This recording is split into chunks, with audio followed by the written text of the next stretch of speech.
Well, today is kind of a sad day here at Challenger Accepted HQ. Today is the day our temporary tags expire. Why would that be a sad day?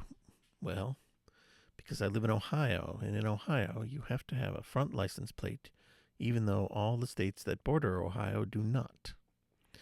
And as you can see by the beautiful front end of this Challenger grill, there is no front license plate bracket. They do provide one that you can put right across the painted part of the bumper there.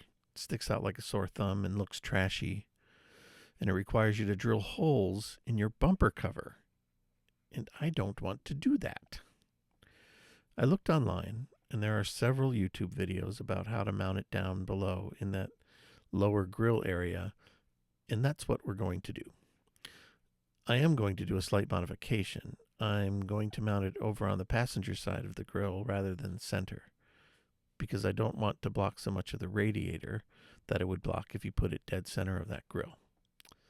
So let's have a look. So here you can see the mount points that they want us to use. They put little dimples here where we're supposed to drill. I believe there are ones down here as well. Maybe it's just those two. But at any rate, I'm loath to do that. So we're going to go down here. Now, the other YouTube videos that I saw were both based on the previous model of the Challenger before 2015, and the grill openings were bigger. This has been redesigned and the openings are thinner. It restricts the ability to use the toggle bolts like they did to having to go between these big gaps rather than through these little ones. And that did have some ramifications for my mounting decision. So as you can see, there's a big bit of the radiator there. We don't want to cover that up, so we're gonna come over here. As you see, this gets solid here. About where the radiator ends, they've got this solid plastic piece in there now. So in order for us to use the toggle bolts with the long 1/4-inch bolts, we're going to need a hole there, which I have already drilled right there, back there. So the bolt can pass through there. Now, the toggle bolt itself is not going to fit through that hole, but it doesn't need to. It just needs to get through this gap. And then the screw, as it gets screwed in, will go through that hole. And I've confirmed there's nothing back there on the other side that we're going into.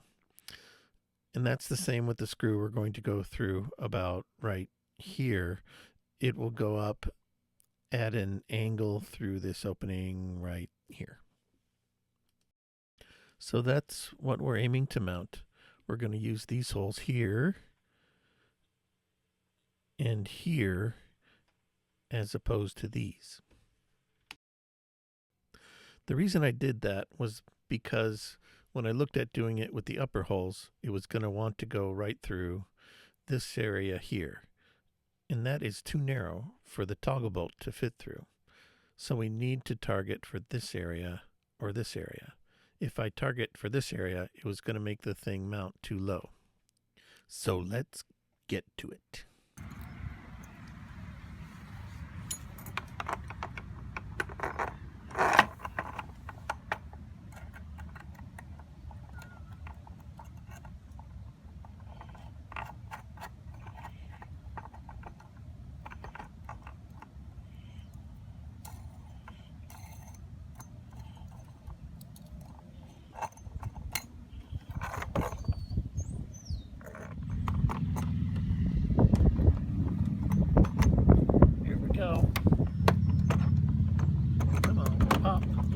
Okay, that one's in.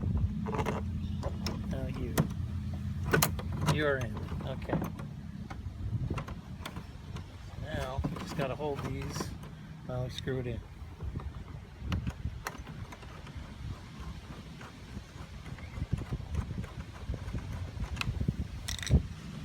That one's already through the hole I drilled, so that's good.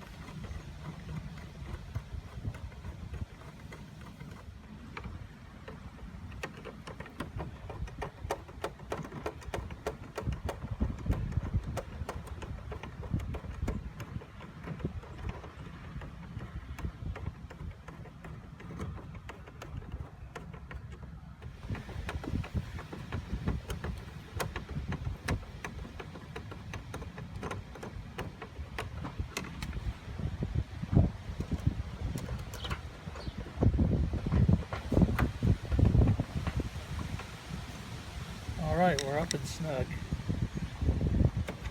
Not quite tight, but snug. Let me take one more peek back there.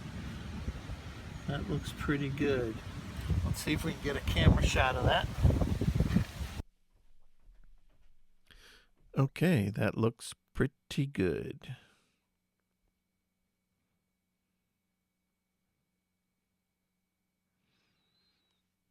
Now you want to remember not to tighten these bolts too much because we don't want to put too much stress on the plastic.